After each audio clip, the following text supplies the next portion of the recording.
You. Thanks. I have been looking forward to this for a couple of years now. No exaggeration. My schedule has been quite busy, but Chaplain Phillips and I started these discussions about 2 years ago. And to be honest with you, I am a huge fan of this institution. Because I am an avid reader, a lover of history, this institution, the leaders that this institution has created and what they have done for our country over more than 100 years, this institution has always meant a great deal to me. So this is my first chance ever to get to BMI, and I am so glad to be with y'all tonight. As you just heard, I have a lot of combat experience, so if you don't mind, I'll just tell some war stories tonight. How does that sound? Does that sound all right? Many of you saw the clip that was scrolling for just a few moments before this evening began from the movie Black Hawk Down. Just, if you don't mind, humor me for a second. Show of hands, how many of you in this room have not seen the movie Black Hawk Down? Okay, I heard that it just was released on Netflix, so if you want to watch it for free, you can go watch it on Netflix. But I will tell you a quick story that kind of picks up where this little clip left off from the movie Black Hawk Down. I'm in Mogadishu, Somalia in the summer of 1993. As you've heard just a moment ago, I'm one of those guys that has been in the Ranger Regiment basically from the time that I enlisted in the Army. My first assignment is the Ranger Regiment, and I was assigned to the Ranger Regiment as a private, was sent to the invasion of Panama as a young sergeant in 1991. I'm a staff sergeant in Desert Storm in 89. I'm a sergeant in Panama in 91. I'm a staff sergeant in Desert Storm. So by the time that I get to Somalia, I have more combat experience than most of the guys in the Ranger Regiment. And Somalia for us was, by the way, our unit was training at the time in Texas. We were doing this joint readiness exercise, and we got a phone call to stop what we were doing, get on airplanes, fly to the East Coast, and start to prepare for a mission that we didn't know what it would foretell.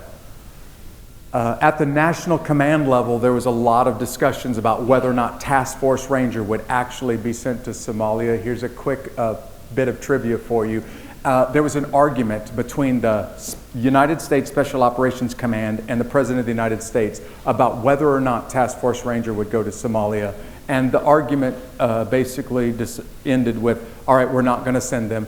Send everybody back to Texas and start training again like nothing happened. I landed back in Texas, picked up where we left off, was doing some training, and about 12 hours later got notified, get back on airplanes, fly back to the East Coast. No, you were really going this time. Now for most of the guys that got kind of frustrating for them, though for me this was old hand because I got notified probably a dozen times that the US was going to invade Panama before we actually invaded. More than a few times I packed my bags and was on airplanes getting ready to invade Panama before we decided not to invade Panama. And the reason why I knew the last one was for real is because I was supposed to be going on leave that day. My commanders were supposed to be going on leave that day when they basically tore up the leave forms and said, nobody's going anywhere. You're not going home. You're going to Panama. So for me, it was old hat to get what we would say, get all spun up just to take all of your kit off and to go sit back down and go back to training. When we arrived in Panama, the night that the airplanes landed and we occupied this little base at the airfield, Task Force Ranger was a really, really small unit of about 400 of us. Helicopter unit and their supporters, Special Operations Forces and their supporters, and about 112, 120 Army Rangers, all in this large hangar in Mogadishu, Somalia. And I realized the first night, in fact, I said to my men, I'm a squad leader in Mogadishu, Somalia, and I said to my men the first night, this one is going to be different than Panama and then Desert Storm. Because when I was in Panama, the Panamanian Defense Forces were locking themselves in their own handcuffs and turning themselves in because they wanted nothing to do with fighting against the United States military. If you were around in 91, even if you weren't in Kuwait or in Iraq, you saw the pictures of tens of thousands of Iraqi military surrendering en masse to the U.S. military, because by the time that we rolled across the berm and actually started to occupy Kuwait and Iraq, those Iraqi forces realized that they were grossly outnumbered and had no chance of success. The night that we arrived in Somalia, we landed at probably 5, 6 o'clock in the afternoon, and at 9 o'clock at night we started to get mortared and attacked at this airfield, and almost nightly got mortared and attacked. I said to my men on the very first night, this enemy is different. This enemy is willing to fight, and this enemy is willing to die, unlike the Panamanians, unlike the Kuwaitis, unlike the Iraqis. And I didn't realize just how willing to fight they were. So if you understand from the book Black Hawk Down, the movie doesn't really portray this much of the operation, but Task Force Ranger conducted 7 missions in Somalia. The last mission is the mission that makes it to the book in the movie Black Hawk Down. As you just heard, we were sent over there as a special operations task force to take down a clan that was really creating all of the instability, and ultimately to remove the clan leader, Mohammed Farah ID. So Task Force Ranger is starting to be effective. We're starting to take down some pretty important people in the clan, and each of the missions that we're doing is a little bit more difficult. Those missions are starting to become a little bit more dangerous. I'm telling you this because I think you ought to understand the logic behind the decision to launch the task force on October 3rd, 1993. Because this is a daylight raid into the very center of the town that is controlled by Mohammed Farah Aidid. These 7 warlords that controlled the town each had kind of pockets where this is their part of town. You don't go in my part of town unless we let you in my part of town. And we were about to go kick in the front door of Mohammed Farah Aidid's part of town in the middle of the daylight, which is incredibly unusual for special operations forces at this time. Reason why, there's several factors that caused us to make this decision, and ultimately it was the task force commander, Major General William Garrison's decision to launch Task Force Ranger on a daring daylight raid into the very heart of town where Aidid and his task force was. A couple of things were at play. One, we had been in the country now for about 3 months on what we thought was really going to be about a 6 or an 8 week operation, and it was going much slower than we thought it was going to be. But really the part that the book doesn't depict, the movie really doesn't show you, is how much pressure we were getting from the Clinton administration and from the White House to wrap this thing up. We were getting immense pressure. Get this thing over with and get out of Somalia, because the news is starting to equate Somalia with Vietnam, and it's costing the administration in public opinion points. So we get a tip on Sunday afternoon that 2 really high-ranking leaders are meeting in the same building at the same time in the very center of the Aidid part of town. And we knew this was a really, really dangerous scenario. We also knew that if we get in there, there's a very small contingency force of the U.S. Army's 10th Mountain Division that may be able to provide a quick reaction force, but once you're in there, you have no reserves. This is it. There's no backup. You're in there, and it's up to you to get yourself out. So Task Force Ranger launches a mission to go get these 2 guys. Special operators fly in on Little Bird helicopters, very much like you see in the movie Black Hawk Down. Rangers fly in on Black Hawks and slide down ropes and provide blocking positions at the 4 corners of the target building. Not going to talk you through the whole tactical operation. But I will say, when those Rangers are sliding down the fast ropes from the Black Hawk helicopters, and we don't really know what happened to this day, one of those Rangers, Todd Blackburn, missed the fast rope, and he fell about 70 feet, and he landed in the city streets head first. So my company commander started to call me on the radio, got the message back to the battalion commander, who was right there with me, and said, hey, Todd Blackburn is seriously wounded. He may not even make it out of the city streets. We need to get him immediate medical attention. I took my Humvees up to get to Blackburn, who was already unconscious, bleeding from his nose and his mouth, and placed him on a stretcher. with a couple of our medics working on him, just trying to keep Blackburn alive. And my commander made the decision to send me and my squad, 10 men on 2 Humvees, to escort Blackburn out of the target building, get him immediate medical attention. Now, we were getting shot at on this target building, unlike the other objectives that we've done in Somalia, almost the moment that we arrived. But to be frank with you, most of the small arms fire wasn't really effective on any of the targets that we did. In fact, it was pretty ineffective. And the bullets were going over my head, but they were going well over my head. I really wasn't that worried about the small arms fire. I was more concerned about Blackburn's head and neck injuries and how poor those road conditions were in Mogadishu.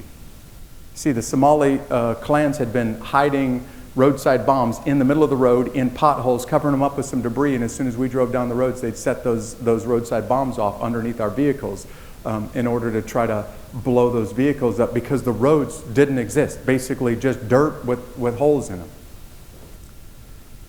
So I instructed the guy who was driving my Humvee. I split my men up into two vehicles, put myself and half of my squad on the lead vehicle, put the rest of my guys on the trail vehicle, and had Todd Blackburn in a cargo Humvee in the middle. 3 vehicles leaving the target building after being there for only about 10 minutes.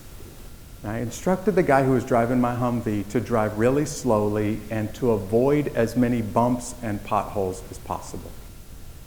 We're driving about 10 or 15 miles an hour. We drive by the target building and we make a right turn onto Hawa Dig Road. And this is the scene that you see from Black Hawk Down. When we turn this corner on this really narrow road, 10, 15 meters wide, this 3-vehicle convoy started to get engaged from about 200 different directions at the same time. Now, when I say this, I'm talking about RPGs from 20 feet away and hand grenades from rooftops and small arms fire on automatic from point blank range on these 3 Humvees as we're driving down the road. And one of the Somali gunmen is on the right side of the road, down the road, hiding, waiting for us. We're getting hit from every direction. We've got a guy who's 18 years old, who hasn't been in the Army for a year, who's operating a .50 caliber machine gun on top of my Humvee, spraying bullets everywhere, trying to return fire in 360 directions at once. Because he wasn't being very effective that way, I told him, Brad Paulson, to take his .50 cal, point it to the left side of the Humvee, and pick up all of the Somali gunmen on the left side of the Humvee. There was another machine gunner sitting in the back of my Humvee named Dominic Pilla, and I told Pilla to take his machine gun, face it to the right side of the vehicle, pick up all of the Somali gunmen on the right side. I'll take care of everybody in the front. Tim Moynihan, another guy in my Humvee, will take care of everybody behind us, and now we're just trying to keep each other alive long enough to make it back to the base. Now, the movie deliberately downplays some of the violence. I guess you should know this. The movie was very close to an X rating for violence when it was released as it is. So it doesn't depict just how violent this scene really was. But as we're driving down the road, we're getting hit from point blank range from 200 directions at the same time. And we're trying to engage fire and trying to keep each other alive. And we're driving at maybe 20, 25 miles an hour. And one of these Somali gunmen that's down on the right side of the road sees Dominic Pilla sitting right behind me at the same time that Pilla sees him. Now, these 2 guys turn their weapons to each other at the same moment, and they shoot and kill each other at the exact same instant. Unlike the movie, Dominic Pilla was shot in the forehead just above his ballistics helmet. He took a massive head wound, and he was killed instantly. And he fell over into the lap of Specialist Tim Moynihan. And then Moynihan began to panic and started to scream my name out. Sergeant Struecker, Pilla's been hit, he's been killed. And when I looked over the back of my shoulder, it was like the back of that whole Humvee had just been painted red with Dominic Pilla's blood. And now, as a combat leader, I want you to hear something, because I'm not ashamed to admit, at this moment, I started to get terrified for my own life. Started to think about my men and think, uh-oh, we're all going to die in the next few seconds. The math says that we're not going to make it out of the city streets alive. And then the very next thing that started to cross over my mind is, Jeff, you're a leader of this small patrol. You better get yourself under control if you're going to be able to get your men under control. And so as calmly as I was able to, I told Tim Moynihan to take his weapon, turn to the right side of the Humvee, pick up Dominic Pilla's sector of fire, and kill as many bad guys as possible if we're going to have any chance of survival. We go through a number of other obstacles. I don't even want to talk about all of them tonight because it'll take too long. But when we finally made it back to the base, the scene back there is total chaos. And I mean, people are rushing everywhere. We're spinning up helicopters. We're trying to get more Humvees ready to go back out into the city streets. I pulled back in, letting the task force operations know that I've got a guy who's killed in action and another guy who's very seriously wounded in action on these vehicles that are now shot to pieces. And there's a guy who's basically he's totally calm while everybody else is freaking out around us as soon as we pulled back in that day. In fact, he's almost waiting for me as soon as I pull back into the airfield, and I'm looking for him in this room because I hoped that I was going to be able to see him tonight. Is Dr. Marsh here tonight? Is he here? Hey, would you stand up for just a second? Because that man right there is solely responsible for Todd Blackburn still being alive tonight. Thank you very much, Dr. Rob Marsh. I was amazed by his self-control, and frankly, it was your self-control that caused me to start to get things under control a little bit when I saw you as soon as we arrived that night. And he didn't save just Todd Blackburn. There are several other men from Task Force Ranger that are still alive tonight because of him. Thank you, Dr. Marsh, for what you did for us over there. So as soon as we arrive back at the base, I want to talk to you about courageous leadership from the perspective of one of the men that's on the back of my Humvees. His name is Brad Thomas. Because as soon as we get back to the base, you see this scene in the movie Black Hawk Down. My Humvees completely shot to pieces, were basically low on ammunition, and my platoon leader, Lieutenant Larry Moores, walked up to me and he said, Jeff, a second Black Hawk helicopter just got shot down. Now, I didn't know the first Black Hawk went down because I was still busy just trying to get out of the city streets and get Blackburn back to the base. And he said, we've already put the search and rescue force in at the Cliff Wolcott crash site. Mike Durant's helicopter just crashed in the city. We don't have anybody else who can go back out there. I need you to get your men on your Humvees and get them ready to go back out into the city streets. One of the special operators who was riding back with me overheard this conversation, and he kind of stepped off to the side with me, and he's like, hey, Sergeant, if you're really going to go back out into the city streets tonight, don't leave your men sitting in the back of your Humvee in all of that blood. He said that will have serious psychological effects on him. What you probably need to do is to go clean this Humvee up before you go back out in those city streets. Now, we didn't have running water. So I sent all of the rest of my guys, go get some more fuel, get some more ammunition, get the vehicles ready to go back out in the streets. And I pulled this one Humvee off to the side with buckets and brushes, started to clean the back of my Humvee up and get it ready to go back out in those city streets. And I will tell you without any hesitation, this was the most terrifying moment of my life.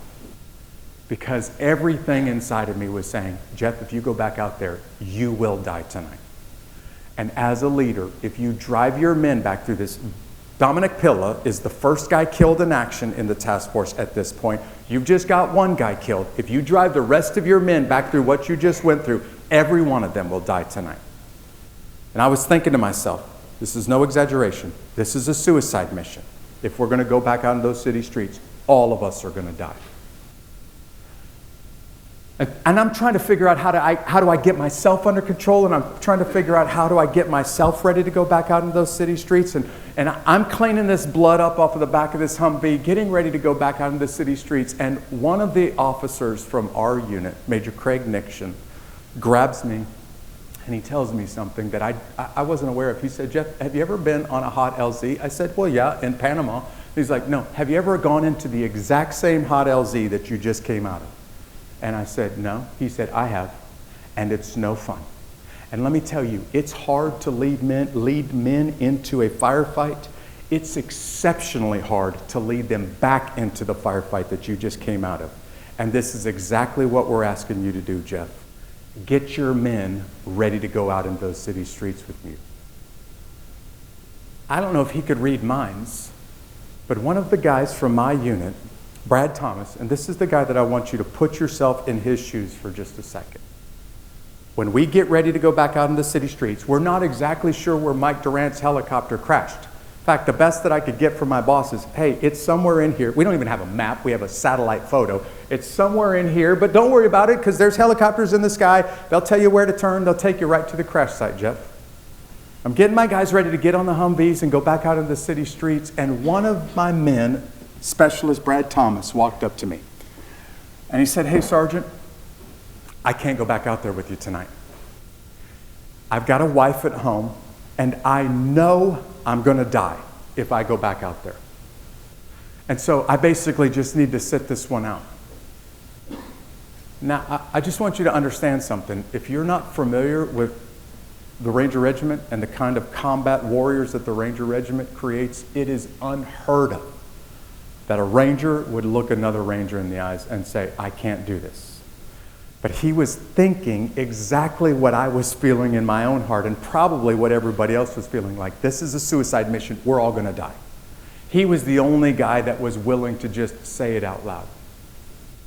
So at this moment now, I'm in a bit of a ethical conundrum, or a leadership challenge, as I like to put it.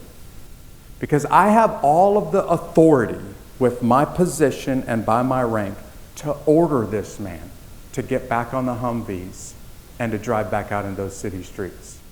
But I knew ordering him to do it may be counterproductive. So before I explain to you how this situation went any farther, I just want to ask you for a second. You put yourself in Brad Thomas's shoes right now. Got a brand new wife at home, relatively new to the Army, just got a chance to see one of your best friends get his head almost blown all the way off in Somalia, and you know without a shadow of a doubt this is going to happen to you if you go back out of those Humvees. Let me ask you for just a second, those of you who are about to become combat leaders, those of you cadets in this room, what moves a man to get back on those Humvees? Is it raw power, I'm your boss, you're going to do what I tell you to do whether you want to do it or not? Is that going to move a guy to get on those Humvees and to give his life if necessary? And now I'm going to do a little audience interaction for just a second, because I tell this part of the talk at corporations, college campuses, civic events all over America. Because I don't think most people understand the levers that really move a man. When he knows deep in his heart, if I go do what you're asking me to do, I'm going to die. So you tell me, what is it that would motivate a guy to get back on a Humvee and to drive back out there? What is it? He just said your buddies. The answer to the question, let me tell you what the answer is not. It's not the flag. Now, Brad Thomas is a patriot. He loves our country. He enlisted and chose the most difficult assignment in the Army to serve as a private in the Ranger Regiment. You wouldn't do that if you weren't a patriot and you didn't love your country. But patriotism doesn't cause you to go willingly to your death. Let me tell you what also doesn't do it. It's not the awards and the glory for this actions in combat, because you know who's going to get those awards? You're not going to. They're going to give them to your family at Arlington National Cemetery. Awards and glory doesn't move a man or a woman to go do some selfless act that probably will cost them their life on the battlefield. And the part that I don't think a lot of leaders in America understand is the thing that will move a man or a woman to do something like this is love.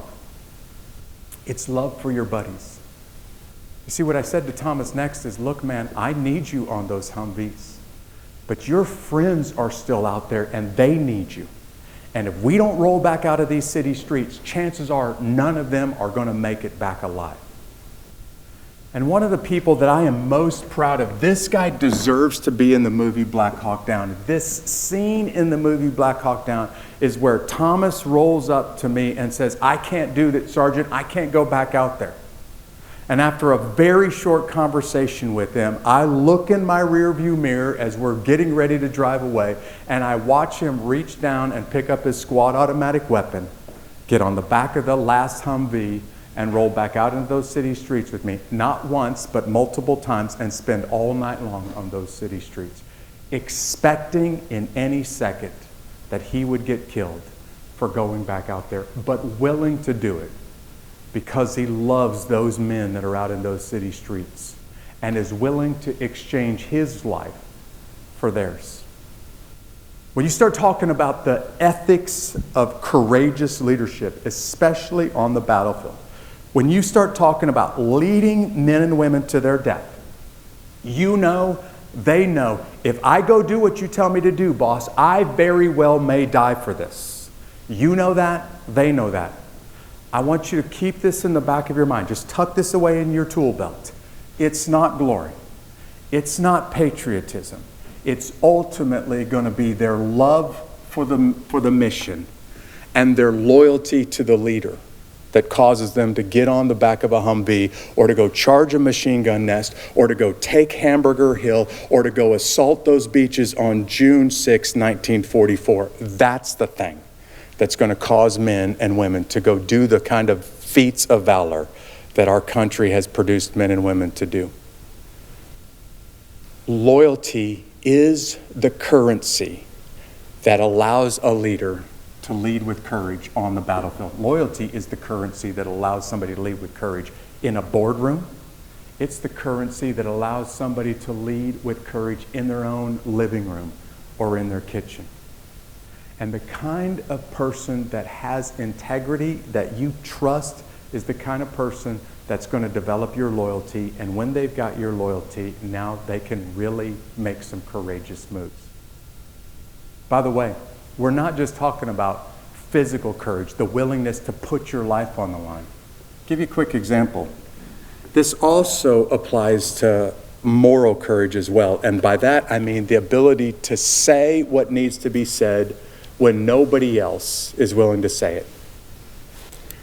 There was a very tense conversation in the Oval Office with the President of the United States. And this tense conversation was with the highest level leaders. By the way, I'm not talking about President Trump.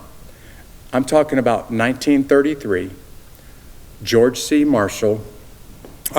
Douglas MacArthur, and Franklin Delano Roosevelt.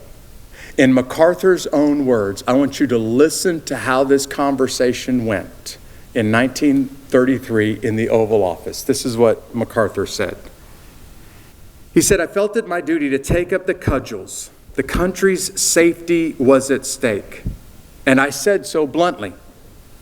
The president turned his full vials of his sarcasm upon me. He was a scorcher when aroused, and the tension began to boil over.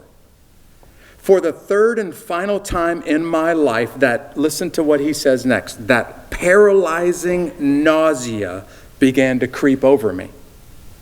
In my emotional exhaustion, I spoke recklessly to the President of the United States and said something to the general effect that when we lost the next war, this is 1933, when we lose the next war, and an American boy is lying in the mud with an enemy bayonet through his belly and an enemy foot on his dying throat and spat out the last curse, I wanted his curse to be Franklin Roosevelt, not Douglas MacArthur."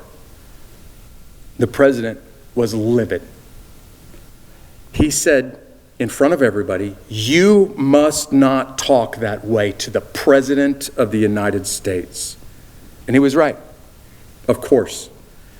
And I knew it almost as soon as the words left my mouth. I said I was sorry, and I apologized. But I felt my career was at an end. Listen to what Douglas MacArthur does next. I felt my career was at an end. And I told him, "You have my resignation as Chief of Staff of the Army. If you are unwilling to bend, Mr. President, you have my resignation." As I reached for the door, his voice came with me with cool detachment that reflected his extraordinary self-control. He said, "Douglas, don't be foolish. You and the budget guys can get together." Basically, the budget was being decimated in the U.S. military, and MacArthur said, "I will resign before I let this continue." He said, "Don't be foolish, Douglas. You and the budget guys must get this together." And then Dern, MacArthur's chief of staff, shortly reached to my side, and I could hear his gleeful tones. When we were walking out the door, his chief of staff said to him, "You have just saved the Army." Now listen to what MacArthur says he does next. He's walking out of the doors of the White House, and as soon as he gets to the steps, he vomits because of the emotional fear that he had been dealing with in the Oval Office. You see, MacArthur decided, this is it. If this is one of those lose my career moments, then I am going to lose my career before I let the nation decimate the military. And we're not ready, 1933, for the next war. But don't be the person who automatically goes to the end and says, yeah, but look at what MacArthur did. He saved the Army, and perhaps he saved the nation because he convinced the president to provide the money to resource the military. No, pay close attention to what MacArthur said. I had this nausea in my stomach that was so severe that when I walked out of the Oval Office that day, I vomited on the steps of the White House because I was so scared of what I just did. You see, when I talk about leadership courage, it's not just your willingness to stand up and to face the bombs and the bullets on a battlefield. Sometimes the greatest courage is the willingness to stand up and to confront somebody at work or in your neighborhood or in a classroom or in your office who nobody else in the room is willing to stand up, and you don't want to do it, but nobody else is willing to, and you decide, all right, this is one of those issues where I'm going to have to stand up and make a stand. This, in my opinion, is the essence of leadership courage. It comes from within, and then it starts to infiltrate, or it starts to resonate to the people around you, and when they see you stand up, they're willing to step up. Because they believe in you, they trust you, you're developing some loyalty to you, they will follow you even to their own death if they know you're going with them. This is the essence of combat leadership. This is the essence of courageous leadership, and it's not just found on the battlefield. Sometimes it's found in the living room. Sometimes it's found in the boardroom. And my challenge to you, all of you, whatever walk of life that you come from, is be the kind of man or woman that the folks that are following you say, I will follow that man, I will follow that woman, even to my death, because I believe in them. You have a man in the back of the room who I would trust and follow, Dr. Rob Marsh, to my death if he asked it, because I believe in that man and who he is and what he stands for. Not just him, but his family's commitment to our country. So I just want to say to you, thank you so much for your attention tonight. Thanks for giving me the opportunity to come and speak to you. And I think if we have a few moments, I'll spend those answering some questions for you. But thank you so much for the chance to be with y'all tonight, and God bless you.